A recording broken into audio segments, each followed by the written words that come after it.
All right. Good morning, everyone. It's breakfast with Imposter Kings. Oh, yeah. In the inaugural Royal Rumble, which, despite being inaugural, is already a summer institution. It's all anyone's talking about here. July 4th weekend. It's just been endless, the conversation. The anticipation has been building through the group stages. I gotta say, it is a big deal. What do you think, Simbu? Yeah, well, this is the upper bracket. So a reminder of those of you who aren't following the tournament structure quite yet. It is the upper bracket games first, and these are 4 of the top players in their group stages. They're playing against each other. This is the best Imposter Kings has to offer. If they lose this game, they get knocked to the lower bracket, something that you don't want to be this early on in the tournament. Yeah. But they do have that lifeline, so we're going to see these 2 competitors, actually 2 true kings themselves. Goose, who has won plenty of tournaments, and Vlow, who has runnered up a couple of tournaments and won the tiebreaker to actually become a true king himself. So we're going to be able to see probably 2 of the best players compete here today. That's right. It's a big event. Just personal introductions. Hi, everyone. This is Dan Koch, screen name Dan Koch, and This is Cena, Slimmy, Slimmy, the creator of the Imposter Royal Kings Rumble. and the Royal Rumble. Us, the organizer of the tournament. And yes, this is going to be a great matchup. Vlow is the reason why I'm not in this match. We were in the same group together, and I am in the losers bracket. And I got to tell you, they earned it. They very much earned it. I got outplayed. I'll just say that straight up. I even had hand luck on my side, and just excellent play is the reason why Vlow is in game 1 in the winners bracket. And, of course, they're going to have their hands full, wouldn't you say? Yep, just a solid all-around player. And on the other side, we have Goose, not unfamiliar to many. Goose is the person who pioneers as many strategies as he possibly can, trying to find a use for every single card in the most insane ways. So hopefully we'll be able to see some of his shenanigans. Of course, famous for the princess swap. Last card, princess swap, you lose. The infamous "I'm going to inquisit your inquisitor," Classic. forcing the other player to choose something to play immediately, threatening them, "Hey, do you want to check my inquisitor now, or my assassin now, or are you going to just let that float?" And then finally, I guess he also pioneered the soldier blitz, as I like to call it, where he just plays soldier after soldier, trying to get you to run out of cards fast. Classic. You know, there are certain players that follow the meta, and there are certain players that define the meta, and Goose is one of the players that defines the meta of this game. So it's going to be a great match. What a way to start this tournament, huh? Yeah, absolutely. So let's go ahead and head into the stadium where we can hopefully see their first hands. Now, one important thing. Now we're entering the brand new Imposter Kings Stadium. Shout out to Hash. Shout out to Hash. So for those of you who have followed along before, traditionally Imposter Kings Stadium has been in tabletop simulator, which has served us very well and continues to. Berserk Games. Berserk Shout Games. out. Yes, the Zydeco music as you enter in. But now there is a dedicated Imposter Kings client that you can play at any time. You can play Imposter Kings for free at any time on mobile or on your laptop. It takes you 10 seconds. You just have to go to play.theimposterkings.com, and you can pick up and play anytime you want against anyone you want. Right, Yep, Cena? that's absolutely right. Yep. And join our Discord to be able to, it's in the link below for if you want to learn the game, if you want to play the game. All the resources are there. And there's one last thing. Oh.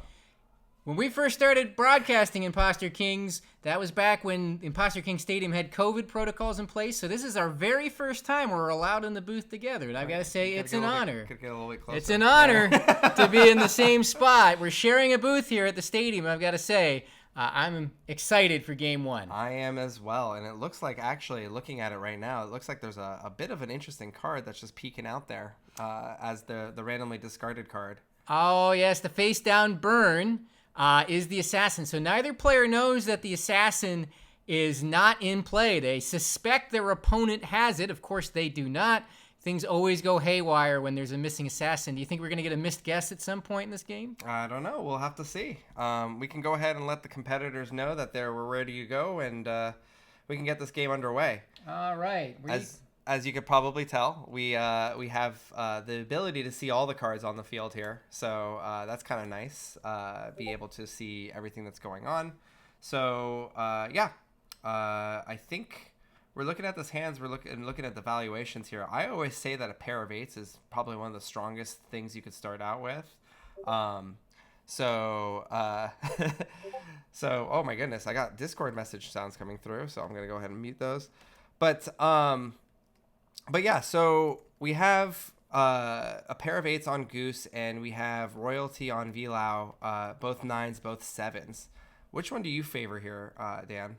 Well, this is actually fascinating, right? So usually if you have both royalty in your hand, you think you've got the stronger hand, but missing both eights obviously is in play. I actually think Vlow's got a stronger hand here still, though. Oh, yeah? Yeah, so... Why is that? Both nines, both sevens can bully things through, and especially with some of the other combinations they can play. One of the things I love, if I don't have either eight, is having the Mystic in hand, because that first thing I'm thinking about is there a way where I can denude the strength of the dual eights in my opponent's hand, use a Mystic flip to change the calculus, because I think playing that well will do it. Now, one thing Goose has is the 6-1 combo. So Oathbound in the Fool, and an effective deployment of that could easily flip things around, but we'll see how they elect to play it. Yeah, I think this is going to be a really interesting start to the game here. And so, yeah, I guess we're just going to see how they're going to go about this. Now, for those of you new to Imposter Kings, you got to play a card. You got to play a card that's equal or higher value. Each card kind of has an ability. But before you start, you got to put one card discarded away so the opponent doesn't know what you've kind of discarded, as well as one card as your successor, which is essentially your ability to hide a card, and later when you flip your king, you have the ability to pull that card back into your hand. There's a lot of cards that interact with cards in your opponent's hand, so this is quite in a precarious position of trying to make sure that you got the right call outs when you are guessing what's going on in people's hands. That's exactly right. Now, there's an interesting decision. All games start with the person with the true king, who's usually the person who lost the last game. It's random for the first game, to decide who goes first. And I didn't see who has the true king in this case, but we'll see what decision they go to make. Yeah, it looks like Goose is the true king here. He went ahead and he has gone ahead and decided to go first. He's put his Zealot down as his successor, and he's starting out with the Inquisitor. And he's asking whether Vlow has the Queen. Vlow does, of course, have both royalty in his hand, so electing to do that. So Goose pressing to get the Queen out early. Now, I know why that is, because he has the Fool. When the Queen is a natural foe of the Fool. She brooks no foolishness, Cena, because when the Queen emerges, she disgraces every card that's in the court before her, which means that the Fool doesn't have anything to pick up when the Queen emerges. So if you get the Queen out early, that's an opportunity to use the Fool more effectively. Yeah, that's right. And so so he has to play the Queen. He plays the Queen, which disgraces the card that was played on, which was that simple Inquisitor. And now Goose electing to just go straight to the Elder here. That's right. So Goose figured, I'll pull the Queen, I'll play the Elder on it. That way, it always feels like a good value exchange when you can play the Elder on a royalty card. That's burning one of your opponent's strongest cards with a card that's comparatively situational in your own hand. It tilts the calculus a bit in your favor. Now, of course, that does give Vlow the opportunity to do what they want to do here. And so I wouldn't be surprised to see him trot out maybe even his Inquisitor here. But no, he went for the Soldier. Yeah. It's an interesting choice because he wants to keep... Oh, interesting. I was going to say he wants to keep royalty in the court so you can play the Warlord. Warlord is now known to be one of the weaker cards, more situational. It's a really good hit when you do hit it, but it is also situational, as I said. So he knows that Goose probably has the 6-1 combo, dubbed the Oathbound Sneak, the OB Sneak. Is that the new term for it? That's shout out to Notorious BLT or Drop Dando, who's going to be playing later this week. We'll see them later. But he loves the OB Sneak here, and I think that's one of the things that he's worried about is if I use the Soldier and I disgrace things, he can't use that OB Sneak. I can force him to play an 8. And just like that, we see him play the Sentry with no ability. So this is just a big 8. It's just a big 8 there. And so we'll see now. If you are Vlow, got a couple of options here. You do a king flip, potentially. Now you don't know that the assassin is not present, so that's a very dangerous move here. Or Yeah, both players just not, I wouldn't say not respecting, but they're just not, they're playing knowing that the opponent could have the assassin, and neither of them are biting for that right now. that's right. I mean, actually, Vlow only has 2 valid moves right now. One is the king flip, the other is to play the princess. Yeah, so I think he's considering his options here. It's kind of a tough one, especially early on. You don't know what kind of play. As I said, Goose is pretty good at pioneering just how to play around his opponent, and I think this first hand is really telling. So Vlow is not going to risk it. He's going to go straight to just playing the princess. No ability. Now, at this point, Goose is going to either have to do the OB sneak or flip his king because the 9 is too high. He's going to flip his king. He's got a protection in the form of the king's hand up here. So he can flip pretty comfortably, knowing that if there was an assassin in play, he would be able to get rid of it. Now, he's threatening, again, assassin again. Now, this is the only time Goose could have the assassin in his hand. He has his entire hand, no successor. Vlow can either choose to use an Inquisitor, use a Mystic. Both of those have abilities to suss out whether there's an assassin. I suspect he's going to use one of them, but it does lose you tempo, which is why I think it's a really tough decision. That's right. Now, I am surprised that Goose did not use the OB sneak there to pick his sentry back up. A bit of a surprise, but we'll see. Again, with the king flip there, Vlow has a really pivotal decision here to make. You can grab initiative with his Inquisitor. This might be the moment to go for it, to basically force Goose's hand, and I suspect that's why this is being a longer turn, is they're thinking through the permutations about what to pull that can play the rest. Vlow plays the Inquisitor, guesses Assassin, and of course it misses. And since Goose has flipped his king, that means Vlow now knows the assassin got burned one way or the other. Oh yeah, or either through Goose's burn, but what you don't realize is that Goose now knows for a fact that this has to be the assassin. There's no reason to bluff that type of thing. So yeah. So all right. Things are getting interesting. You hear the discords in the background. That's Goose and Vlow most likely in the background, chatting a little bit about how odd this hand has been. They tend to be wily when the assassin is the face down burn. Yeah. So now he has a choice. He decides to play the Oathbound. He knows that Goose knows that Vlow has to flip his king at some point, and he's going to be able to play that full. So he's not worried about using the Oathbound here. He knows he is actually, interestingly enough, in the dominant position as long as he keeps that king's hand, and as long as the Mystic doesn't peruse around and try to remove its power. Yeah, that's one thought, is you could potentially use the Mystic to go after the Fool, knowing that the Fool was likely in Goose's hand at some point, since the assassin is likely to face down burn. Of course, one of the odd things about that is it actually makes the Fool a stronger numerical card to do that.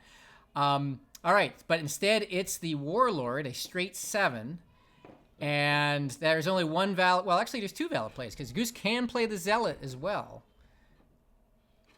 And we'll see what direction Goose wants to go here. Yeah, I think he's got to play the Zealot here. He's going to hold out as long as he can. Now, Vlow either has to play the Mystic or he has to kill the 8s. I think the thing that's interesting, or he can flip, obviously, but if he flips, he's giving up a free full play.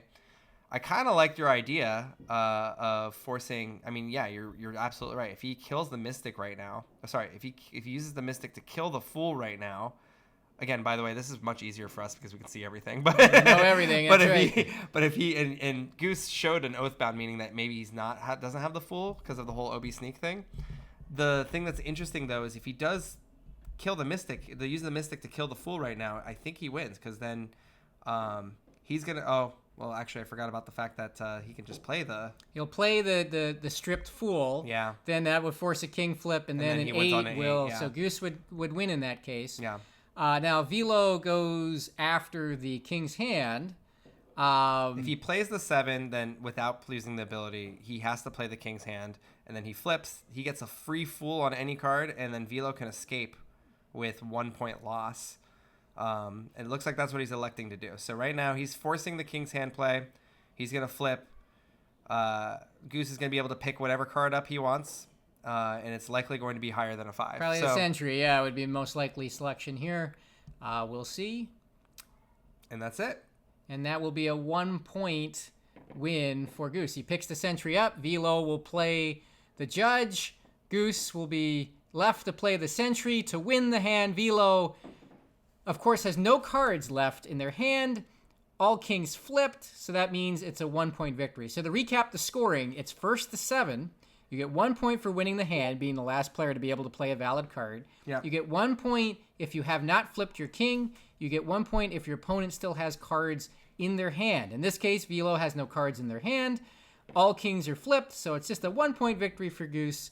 And I've got to think both players probably feeling like they've learned a lot about each other just from that first match. I'm sure they're really fun. They laughed pretty hard when they realized that this was the case. So, yeah, I think the pivotal point of this game was right about here, right? When they had the Mystic down here, King's Hand, and the Fool. And even before that, you get this pair of 7s. This is a really hard line to play around. And I think that Vlow did the right thing here, played it safe. 1 point is not huge in this game. And so now he's going to get the true king, and he's going to be able to assess, how he's going to go into this next game. I think this is a really good suss out hand, as you said. I really liked that Goose tossed his Oathbound here to increase pressure and still have effectiveness in that Fool, and it really came down to here, right? Yeah, it's extremely smart play to realize that he was still guaranteed a full play with the king flip still to come. So just using the Oathbound to apply pressure, one of those things in the margins that the really excellent players will do, always thinking ahead like that. All right, yeah, and I think we'll see what happens next game, next round, and so yeah, really good suss out hand, and this is why both of these players are known to be one of the best. It's just solid gameplay all around, a little bit, and I think we're ready to go to the next game. And this time, as I mentioned, Vlow is going to be the true king. So let's take a look at their hands. All right, Vlow gets the princess, both Oathbounds, King's Hand. Notably, a lot of meat being discarded. So the Warlord is face up burn. The Sentry is face down burn. Goose has the utility cards. Or I should say has the Fool. Sorry, Vlow got the Assassin. So I got to say, I don't think if I'm Goose, I'm particularly happy with this hand, especially not being able to choose whether I go first. I might be tempted to think mulligan here. What do you think, Sina? So last game we thought Vlow had the powerful hand too. And Goose was able to sneak out a 1-point victory, not even a 1-point loss. I think with this hand, it's a little bit harder. Obviously, it definitely want to wait to see who chooses to go first. So yeah, I think that's kind of the big turnout there. Is if Vlow decides to go first, it's going to be really hard for Goose to claw back in. Yeah, exactly. If I were Goose and I were the true king and I could choose to go first, I would be tempted to play this hand, thinking I could get at least a 1-point loss out of this hand because of how many survival cards are there. You can judge into an Oathbound, and can judge into the Inquisitor and control tempo. Mm-hmm. But that not being the case, I think if Vlow chooses Goose to go first. Okay. So if I'm Goose, I might be tempted. We'll see. I mean, there's some people who think an 18-card standard, as they call it, they think that going first is a death knell. So Vlow might be one of those players just thinking, you know what, it's fine that they have all sorts of things. They're going to maybe go for my king's hand here, and he's rightfully put that away. Not too worried about the queen. He's got a lot of answers for it, so he put away his elder there. Goose is still thinking, should I take a mulligan here? Yeah, I think this is a hard decision. Interesting, Vlow. I mean, if I'm going first, I keep this one. I fight for that. I think I could. Again, what I'd be thinking with this hand is I can make this into a 1-point loss potentially, and I'm sure that's what Goose is considering. A mulligan is worth 2. So after you use your first mulligan, all subsequent mulligans count as 2-point losses. Yeah. So if you think you can make a hand into a 1-point loss, even if it ends up being a 2-point loss, at this stage of the game, it's worth keeping the mulligan fresh to avoid a potential 3-point loss. So Goose is probably thinking, could I get cornered, especially knowing the assassin is unaccounted for? He tosses the fool. Because he doesn't think he's going to win this hand. He's thinking the whole point is survival cards. And he immediately goes for the assassin. Wow. So this is what I'm talking about. Most players would go for the king's hand there to try to stop the king's hand from happening. That's right. And then Goose just goes straight for the assassin. I guess he knows he has 2 inquisitors, so he can always get the first one king's handed and just come back with the second. But still, and then again, he's using the soldier, and I'm inclined to believe he goes for the sentry, which is unfortunate, which is the burn card. Right. Well, but does learn information though, which is I'm inclined to believe that he did the soldier rather than the judge here because, again, as you mentioned, he's trying to just get out of here. Yep, that's exactly right. He's trying to get out of Imposter King Stadium for this match. Exactly right. Yeah, he just wants to survive. He wants to burn all the cards in his hand. And he does have excellent survival cards. To have, what the set that he has between the Zealot, Inquisitor, Judge, Elder, and Queen, these are cards that will keep you in the match. That's why he had to get rid of the Fool, because the Fool often gets stuck in your hand. Ooh, he doubled back. Everyone always says the soldier is not the strongest card, but look at this. Interesting. He just swiped away 3 cards, assuming he had a fool, and so he's just trying to get rid of the fool play there. Now, what's problematic with that setup is since it jumps to a 7, he can't get the judge out. This would be a great time for the judge otherwise. Yeah. But instead, he's going to keep his king flip. He's going to use the queen.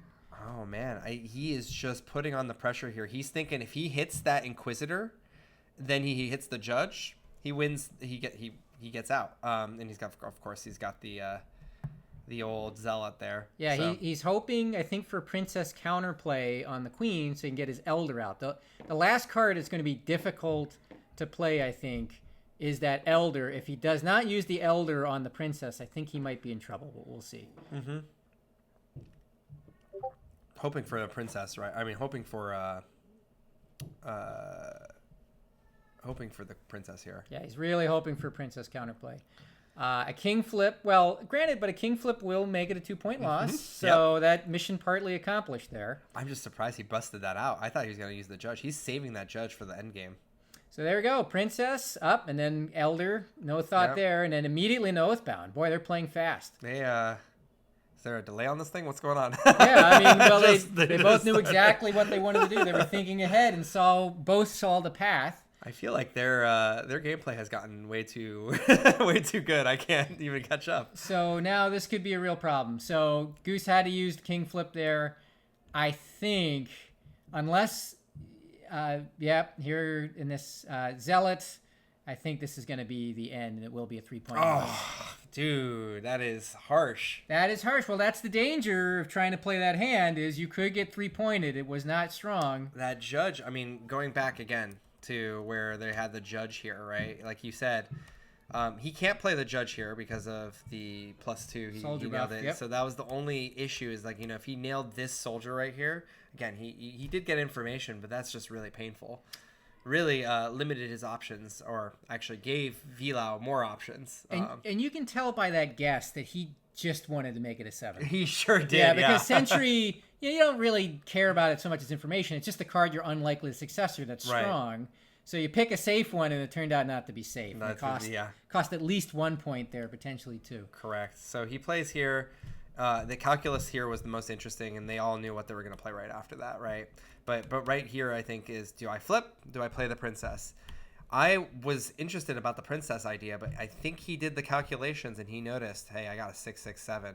That's going to be a really hard bet here. So 6, flip, 6, and, yeah, just that's done. Pound it away. Yeah. So, all right, Goose takes a 3-point loss. Vlow now up 3-1. Yeah. So I think that's it's going to be really again like a 3-point loss is pretty drastic, but at least Goose will get the true king. I wonder if he's beating himself up about not taking that mulligan that we're talking about early. So well, and plus I still has the mulligan. So yeah. All right, next deal emerges. Weak burn card. So soldier is the face down burn, Inquisitor is the face up burn. And again, an interesting dynamic. Goose has the utility cards. He's got the 6-1 combo. He's got the assassin. Vlow has the meat. So both royalty, both 7s.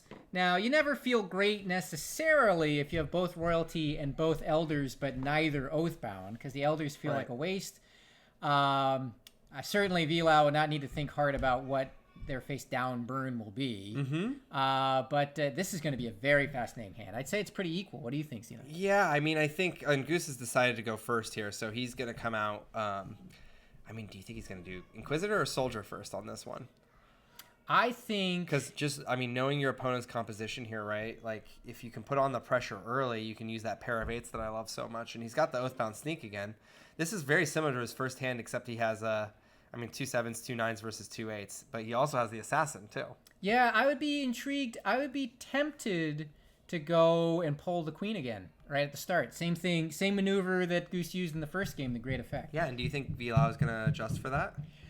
Possibly. We'll see. I mean, the obvious tell will be successoring the Queen. Yeah.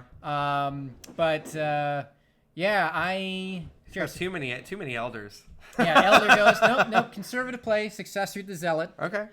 And then he goes straight to Mystic. Pulls the Mystic. So did not want the Mystic on the 8s. And if you use the Mystic early, so the Mystic can only use their powers if there is a disgraced card in court. So there's a lot of advantage of pulling it out early to just make it into a 7. And again, I think Vlow, or I should say Goose, was thinking, let's get it out because otherwise I go for the 8s. Now here comes one of the 8s. Just power. He's just going straight. He's going to try to force him to play some of his bigger cards early. Hopefully try to burn him out so he can, get a revenge 3 points here with the Assassin. Obviously has the Oathbound Sneak. Well, the other thing is the Mystic. If you look at the countermeasures Vlow has for the Assassin, yeah, they're pretty thin. Doesn't have the Mystic was it, which is another reason for Goose to go for it right at the beginning.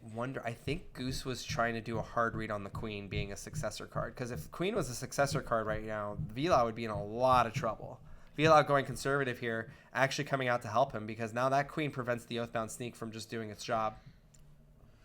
Yep, so there it is. All right, so Queen comes out at this point. That Judge is, he's going to flip in order to get more power into his hand. And now Vlow can play anything. The Judge is a really good play here, I think. Be very tempted for a Judge play. I mean, the conservative play of the Judge is a way of getting that Elder out, just to be able to keep a card going. And there he goes. He's getting that Elder out. Yep, so the Elder is out. Now, I suspect that Goose will use one of his Oathbounds here. Correct, yeah. There it is. And this is tough because now he's playing his Elder. If he plays another Oathbound, he's going to swap and or not swap, but he's not going to have enough power to stop the Assassin. That's right. So, writing might be on the wall here. Yeah, it's getting tough. Every single card that could do something is gone from the game. There's the King's Hand. So now... Oh, wow. Whoa, he played the King's Hand. I think... He really is forcing the Princess play. Yep, he's forcing the Princess play. He might get a King flip. If he gets a King flip, I suspect he'll play Fool. It's a bit of Imposter Kings humor there. He's got a twirling Assassin up there. So there it is. So he's doing now Oathbound, Fool into, anything really. King's Hand. Things get looking bleak now for Vlow. Yeah. All right, there it is. We're going to see, King's Hand. No options but King Flip. And it's a 2-point win for Goose. It's a quick equalizer. And I think there's not, I think, again, if I may, I love, just scrolling back to the beginning. Thank you for the replay functionality there, Hash. So I think right here, what we were talking about with the Queen being the successor, that's what he was reading into. But the thing is that it doesn't matter because what he's got with that pair after getting the Mystic out of the way is just bludgeoning power. Bludgeon, flip. And then it doesn't matter that you have an Elder. I have 2 back-to-back really big cards that I can play. And even if you do have the Princess, then, I just get my card back. Right, because he had no countermeasures after the Mystic. Because countermeasures for the Assassin are the Inquisitors, the Mystic, and the King's Hand. Goose knew that both Inquisitors were accounted for. The Vlow could have neither one. Knew that the King's Hand was in his hand, so the Mystic was really the only big option, and he knew he could hold out otherwise and wait for the King kill there. Yeah, absolutely. So I think, we're back to an equalizer here, 3-3. No mulligans taken yet. It's just kind of what we expected. Each game has been really different, right? We've got I think a 1-point hand and then a 3-point hand and now a 2-point hand. And so it really goes to show that there's a versatility in how they're playing. And I think a big decision actually out of all of these is just who goes first. That really has dictated a lot of the tempo of the game. It really has. Now, Vlow is the true king now, having lost the last hand. Has a good meaty hand with the assassin. The sentry is the face up burn, oathbound face down.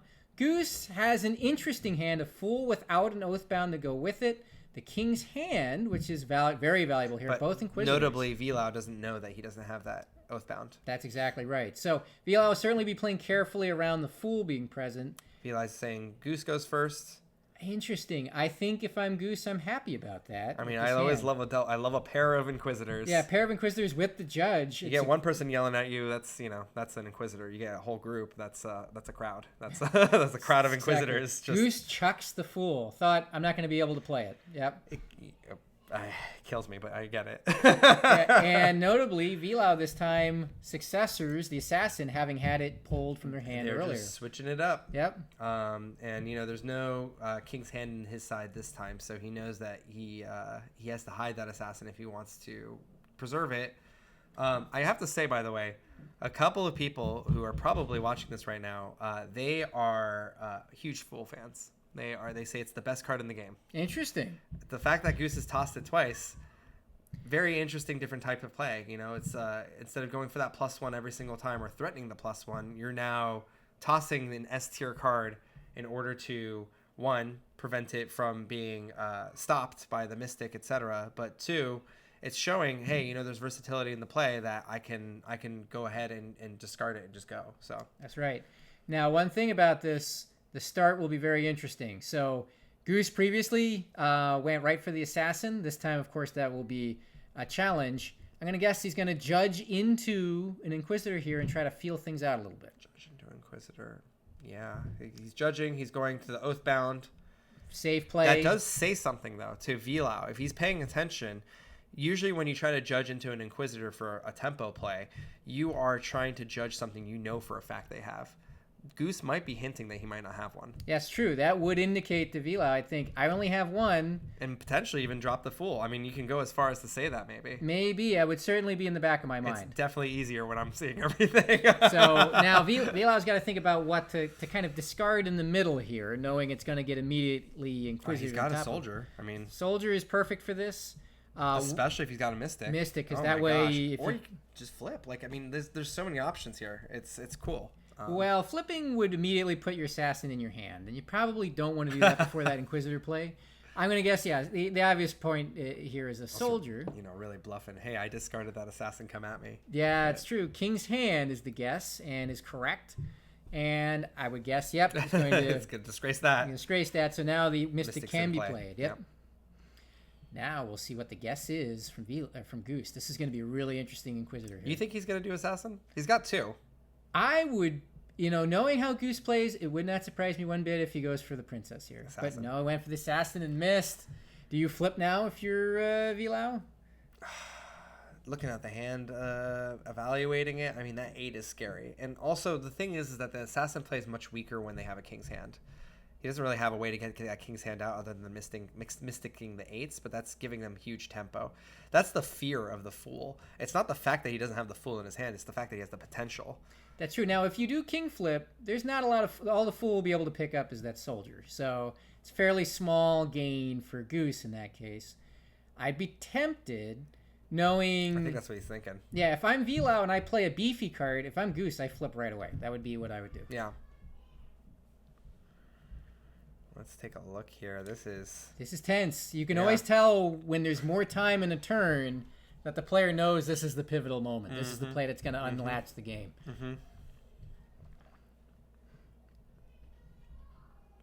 Yeah, I mean, I think there's usually about 2 of these in every game. All right, so he goes and he hits the 6s. Oh, he hits his own Oathbound. He's that afraid of the fool that he actually wiped out his own Oathbound and didn't achieve anything because Goose does not have an Oathbound. Little did Vlow know. That seems pretty excessive for trying to deal with the fool. Right. I mean, if you're trying to hit the full, you go for the one. Yeah, I mean, and of course now you could play a full if Goose had one. He threw it away. Wouldn't be much to gain. It's just interesting. I mean, I have to think that that's a blunder, but I might not be thinking about it straight. So if you're Goose, I'm trying to think about it. Do you king flip now, knowing if Vlow had the assassin, you'd be okay, or do you go aggressive, maybe play your Inquisitor? Yeah, you always use the Inquisitor to get the free flip, you know. To pull the Warlord. Now he's got a free flip whenever he feels like it. This is a better flip, right? This is on a 7. That's right. That's smart. Yeah, you get more value for your king flip. Yeah, it's just so interesting. I don't know what he was thinking about the Oathbound number there. I've got to think, Vlow, I think he knows that Goose can be very wily, very effective at using the Fool. Mm-hmm. Yeah. And not knowing that Goose did not have an Oathbound. He might be doing some calculus that I may not know about here, where he thinks that if he can get the queen to get played, then he wins on the princess, and the only thing that's stopping him is... But no, he's got the elder too. I mean, Now, one thing to remember, though. Yeah. Vlow's got the princess. And having a dead assassin can often be great when you have the princess, because you can stick your opponent with it. Right. But he's got to get that queen out of the hand. That's the only issue. And well, but he does have the zealots. And he's also got the king's hand on Goose's side to stop the princess swap. That's true. It'd be interesting to see the dynamic here. So, all right, they're at dump of the He's confident with that, right? You know, he's... Interestingly enough, I think Vlow's... Yeah, he's got to play the zealot here. I actually think... I think Goose just lost the game there. Yeah, I think Goose is going to lose because Vlow can now play. Oh, he can't. He can't play with he has to play without ability. Okay, good. Whew. I was just like, as long as he plays it without ability, he's good. Interesting. I'm gonna have to go back to this. Is the hand I'm probably gonna have to go back to at some point because there is a lot of potential right here, right? Yeah. For Goose, you play the elder. He played the elder, right? Vlow played the zealot, and at that point, he's dead in the water. Yep. Right, because he can always princess swap as long as the king's hand is out of his hand. So if Goose played the king's hand here, Vlow plays the princess swaps, and then he gets the queen, and Goose gets the assassin. Can't do anything there. So at this point, it was done. Yeah, as the elder play. Now let's just take a moment here. Yeah. Let's say Goose plays the queen here. Yeah. So queen, then that would force Vlow to play The princess. Yeah. So now. So if he uses the ability, you can king's hand it, and then Vlow loses. If he doesn't use the ability, that's just a straight 9. Goose would have to play his elder. And then when he plays his elder, Vlow would play his Zealot. Goose plays... Yeah, he has to play zealot, and then Goose plays the queen. King's hand. That's a 2-point win on the other way. So often, I run into this too sometimes, where I think this is my opportunity to play this elder that's not going to be useful. Right. And then you do it, but you also give up tempo because as a 3, the elder basically allows your opponent to now grab initiative, and oftentimes you lose there. Yeah. But here's the thing: Goose knew he had the princess with the soldier. So that's the thing that's really interesting for me is that we'll have to. This is the hand to talk about. Yeah, this one is great because it looked desperate for Vlow. We were talking about a potential blunder and taking out the 6s, and then he won. And then he won. He got it down. So 5-3 now. Vlow now 1 game away from winning this upper bracket match. Yeah, and I just think here's my point here is that there's a lot of stuff that was going on, right? And so it's just kind of interesting to see. Yeah, I mean, we have to ask about what was the call here for the Mystic, and then also what was the thought by playing the Elder here. So it might have just been a miscue, but we'll have to think about that. We will have to. All right, a lot to talk about in that. For those of you watching live, we'll talk about it afterwards, and then on the VODs, I'd love to see the comments there as well. Yeah, because that is the game to talk through. Right, and so that's a quick mulligan. Yeah, I can't see this working out. Especially if you're 2 points away, I wouldn't risk this hand if I was Vlow. I think that's a smart mulligan. I mean, he's 2 points away, but it's good to get that momentum on your side, and I think his next hand is. Better. I mean, he knows that the king's hand's out of play and he's got an assassin, but it's looking awfully blue on his side. Yeah, all the 8s and 7s that are around are in Goose's hand. You've got the princess, but otherwise, you do have the Oathbound full combo, so you got utility cards. Mm-hmm. But yeah, this is a hand I think maybe. Of course, Vlow does not choose who goes first here. Mm-hmm. Goose does, and Goose. If you're Goose here, is this one that you let Vlow go first, or do you try to grab this one? Again, there's a lot of philosophy around going first in this mode, and I think a lot of people, the same people who think the Fool's top tier, also say 100% win rate if you go second. So, but we have not seen that in this game. No, we have not. In fact, I'm surprised I'm not getting blown up on my text right now about how the stats are going one way or the other. But I think Goose goes first in this one, and I think that's the right call because both of them have Inquisitors. Vlow's got the battery. I think Goose wants to set the tempo for this game, right? If he gets this guess off well, it's going to be real painful. Yeah, exactly. I think Goose wants to drive the bus here. Yeah. Now, Vlow, again, Successor's Assassin. I like that a lot because what Goose does is he likes to try the same thing over and over again because people try to mix it up to mind game him. That consistency could be the factor here. That's right. Now, Goose has not chosen the discard yet, or it has discarded an Elder. Not surprising. But you have perfect knowledge here. You pull the princess, right? That's right. Yeah. All right. So Zealot goes there. Goes Oathbound first. He does the pressure. I love it. I love it. He knows he's got fives. Squeezing it, yeah. And that's smart. The other thing that this does is Vlow has to make a decision. Do I want to play my Oathbound now and lose the OB sneak? Or do I meet him head on? Knowing that, like, so look at Goose's hand. 7, 7, 8, 8. Like, he knows. He knows that this is either going to have to be an Oathbound or a princess or a flip. That's right. And so if it's a flip, do you go right then to Inquisit? Mm-hmm. Yeah, I think that would be the way to go, is to Inquisit from there. And obviously then if... so straight princess, up. Oh, I guess he's counter-squeezing. Yeah, counter-squeezing. Now, again, Goose, a king flip would probably be death. Probably end this match. So probably has to go, queen. What do? You flip here, right? You've got. Oh no, he's got Elder. He's gonna play the Elder. He's gonna keep. He's pushing his luck here. Yeah, he's pretending that he has the assassin essentially his hand. That's right. Now, does Goose bite? Goose could bite in a couple different ways because Goose could also pull the Oathbound. So Goose Inquisited out and Oathbound. He is going nuts right now. He's now playing a 9. He's forcing the flip. This is insane. And then he knows that he can just play an 8 or a 7 and bully him.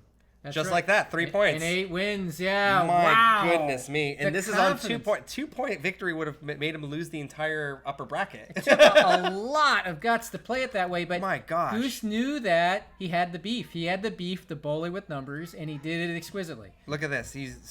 Right here. Most players. Right here. What do they inquisit? They go for the assassin. They go for the assassin right there. What does he do? Hits the Oathbound knowing, hey, I know you've got nothing here.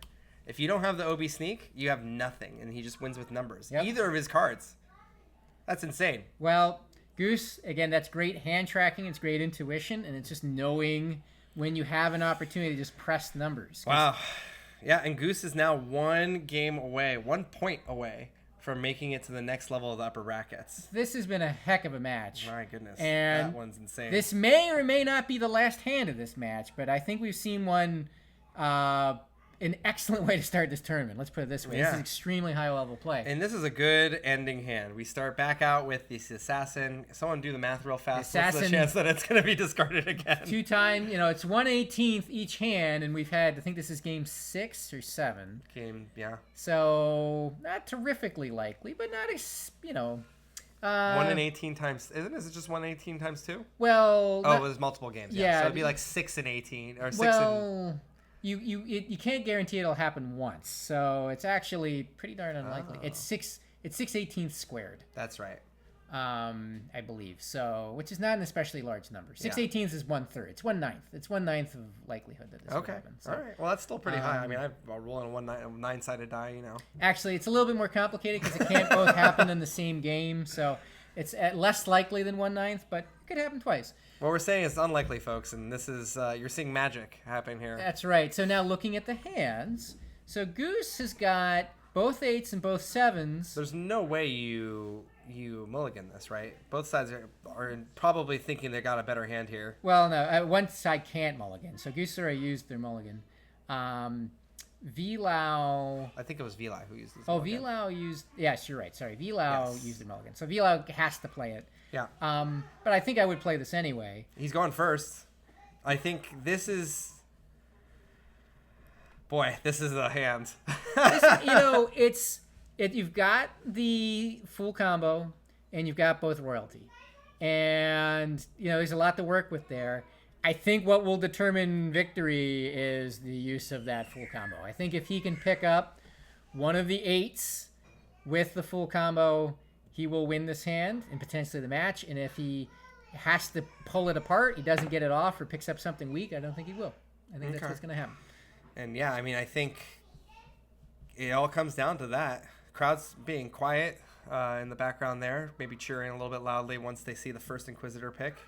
This will be interesting. All right, so interestingly, Goose successored the Elder. He's coming with a full force. He only needs 1 point.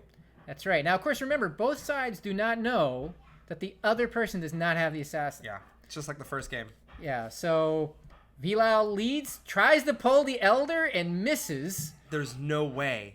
There's no way. He pulled the one thing that he put away, and it's the most unlikely thing. Well, That's insane. Goose saw it coming because Goose knew when you've got likely double royalty you're facing. That's huge. Yeah. That's absolutely huge. We just said the most important thing he has to do is hit that Inquisitor, and he hides the one card.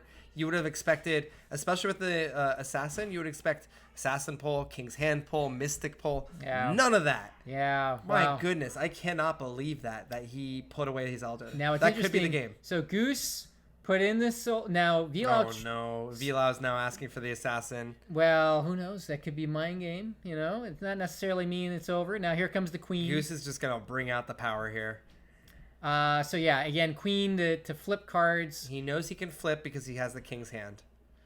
Otherwise, he would lose the entire upper bracket. That's right. So now, if you're Vlow, you still have your combo. There's nothing to pick up with it. You try to fish for something to pick up, or tease it out. Because of course, the problem is with the King's Hand around, you can't even use the Fool necessarily. This is another Goose thing I didn't mention early on. Another thing that he's pioneered is he calls it oil and water. The Queen is oil and the Fool is water. If you know the opponent has the Fool and the Queen, you pull the Queen, you flip your King. They have nothing they can play it on. That's exactly right. So oh my gosh, his heads up awareness is out of control. He must not be playing on his phone. Yeah, I believe, for Royal Rumble. So predictably here, he flips. He says, you know what? If you have the Assassin, GG. But yeah, he has to flip there, and now we got a pair of 8s looking down. Well, Vlow knows. So here's the thing. Vlow made an incredibly smart play there. He's going to get that princess back. Not necessarily. How? Oh, I guess Mystic could into Mystic the 6s. It's true. That's the last way to squeeze it. And that might be the play. We'll see. That's going to be squeezing out the victory here. My gosh, dude. That Elder successor. Boy, it's one of those plays when yep, here it is. Mystic said number 1. So Goose does not miss a trick there. Yeah, I mean, Goose, what incredible play and intuition. I think that's match. It's ball game. I can't see any way to wriggle out of this for Vlow. And so they're gonna whip he's gonna through. hit the empowered 9, Oathbound into Soldier. It's not gonna be enough. Yeah, that's it. Oathbound Soldier. And it's a 1-point game, funny enough. Yeah, well, but it's Goose, just that's all you Goose needed. That's right. And that will be all she wrote. Goose lays down one of his 8s. He disgraces everything just to be contrary. I mean, no. I mean, there it is. If you're gonna go off the throne, you might as well take everyone out before you. That's the soldier on a killing spree on his way out. And the King's Hand will be our final. I guess we'll ascend to the throne of Nusetti. Yeah, I guess so. At the end of the King's match. Hand. Yeah, coincidentally, lore-wise, that's pretty interesting. That's so fascinating. For the Italian novels, are you seeing opportunities there? I'll have to think about that. But so there you have it, folks. The end, an excellent match to kick off this Royal Rumble. Goose defeats Vlow 7-5, and there's a lot to unpack there. Yeah, I mean, I think that was insane. So I cannot believe, especially that last hand. That was a lot of fun to watch. And I think, we have both of the competitors. We want to just bring them in, just ask them I know what I'm asking. Oh, I have it written down. absolutely, yeah. I mean, there were a few plays there that were pivotal that we'd love to get in that were such power plays. Yeah. And we're going to see more and talk Yeah. with our competitors in a second. So let's go ahead and first see if we can get Vlow in here. He played a hell of a game. Again, the worst part about the Imposter Kings is having to see some of the competitors go home. Luckily for us, Vlow is going to be joining us in the lower bracket. He's going to be playing against one of the winners of the lower bracket. Goose will, of course, go on to fight in the upper bracket semifinals. That's right. All it takes, if you're in the upper bracket, 2 wins will get you into the finals. The lower bracket is a long and winding road. It sure is. So yeah, I think. What did you think was kind of the key moment of that game? So, wow. There are a lot of moments. I thought Vlow wriggling out when it was 3-3 and having missed on the Mystic flip to get the Oathbounds, and then turning that into a win. I thought Vlow had this match, going up 5-3 at that point. But it was that 3-point victory. That Goose got in the next hand, not with a compellingly stronger hand, maybe a slightly stronger hand, but to play that perfectly, to force the numbers to get 3 points, that was the match right there. Yeah, I agree. And so yeah, let's see if we can find our competitors here. They might have stepped out just to catch a breath after that one. Understandably so. And we're just catching up on the chat. There's been a lot of chat here in Twitch. We'll just catch up on it in a moment. Great crowd, folks. Thanks for coming out here on a Saturday. We've got a lot more like this coming up. The momentum will just build from match to match. I'll tell you that much. So let me go ahead and get Vlow in here.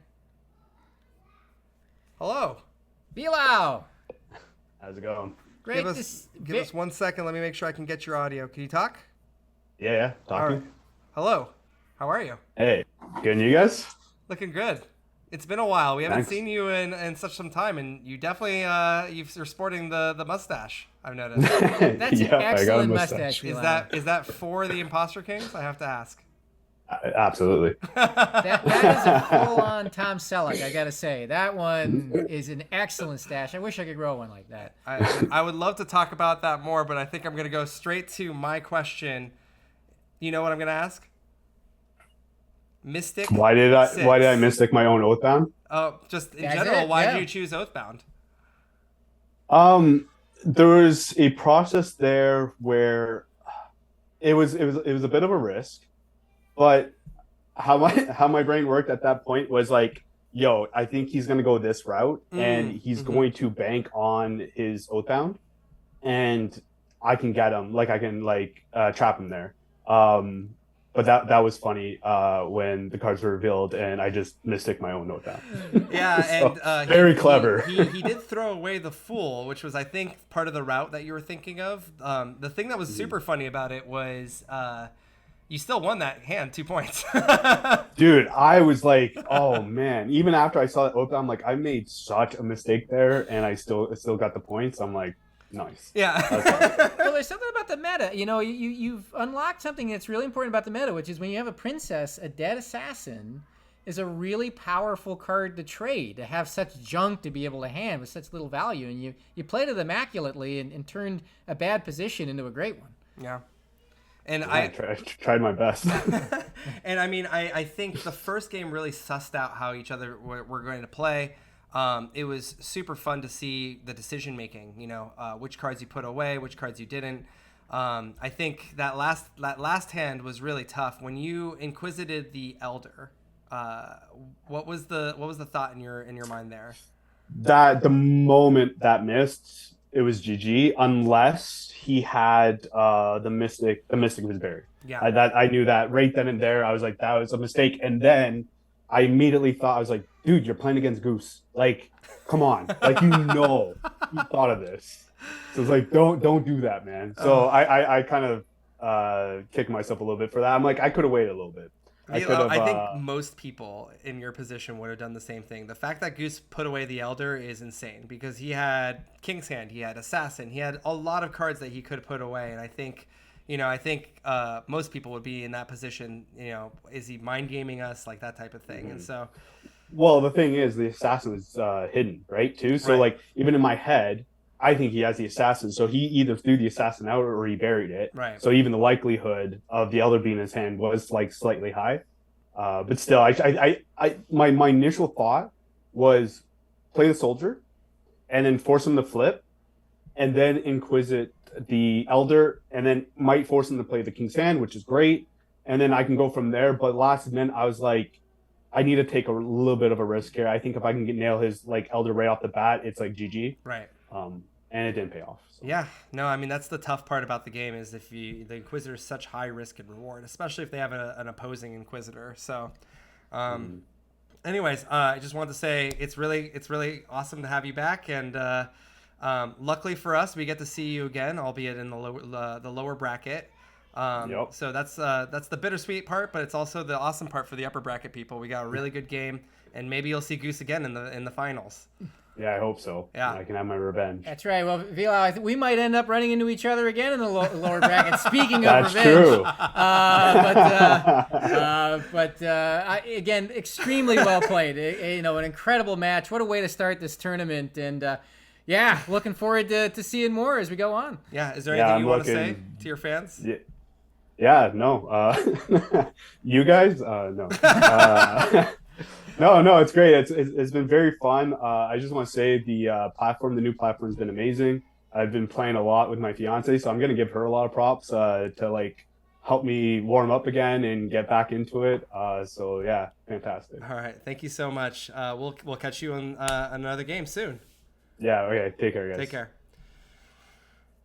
What a guy! What Wow. a stand-up guy! Again, great competitor. I grew that mustache just for Imposter Kings. Really excellent mustache, I gotta say. Let's go ahead and bring in Goose. All right, let's bring in Goose. Admit him.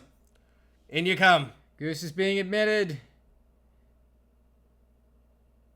He's connecting to audio. He's connecting to his audio. That's right.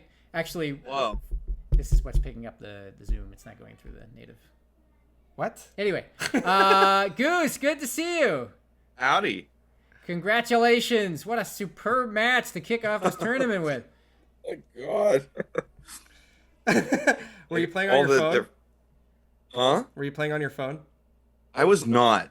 I actually got up out of bed and sat at my desk for this one. The joke there being that Goose plays probably like 15 games a day on his phone. Anytime he gets a chance, he's pinging the Discord asking if people want to play. He's been killing it even on the phone. So well, the reps give permutation. Practice makes perfect. Yeah.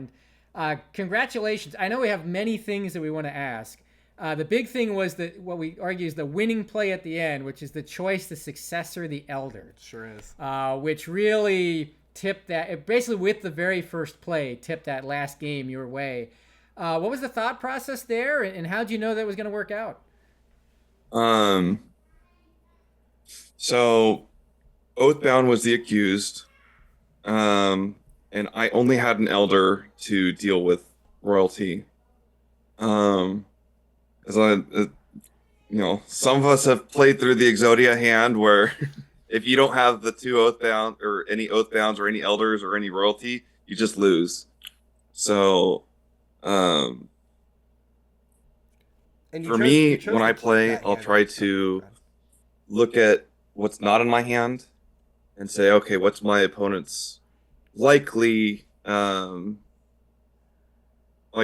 is their play? Like, what is their plan? And how do I counteract that before they ever even get to deal with it? And the fact that, honestly, I think Vlow's play is almost always correct there. Making them respect the fact that if they did not successor their elder, that you just lose.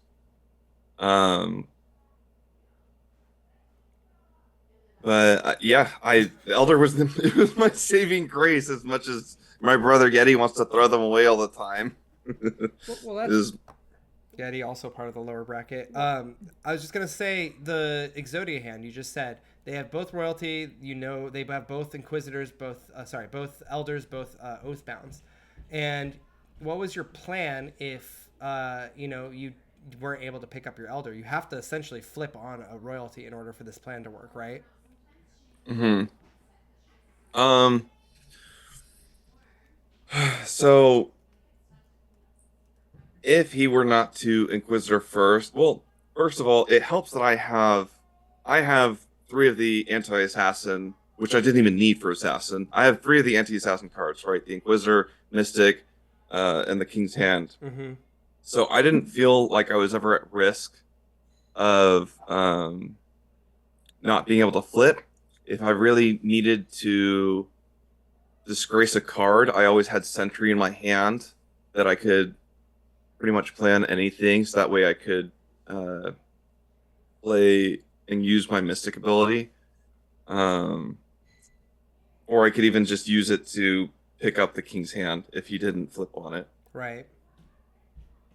Yeah, totally. So you had that safety net. You had essentially put away the elder. I think it's really interesting that you say that he played it correctly, right? If he had guessed something else in that case, it would have been a little bit harder for you to ensure victory. But you knew that you had 1 point, and that's why you kept the hand. That's essentially what I'm hearing. Is that right?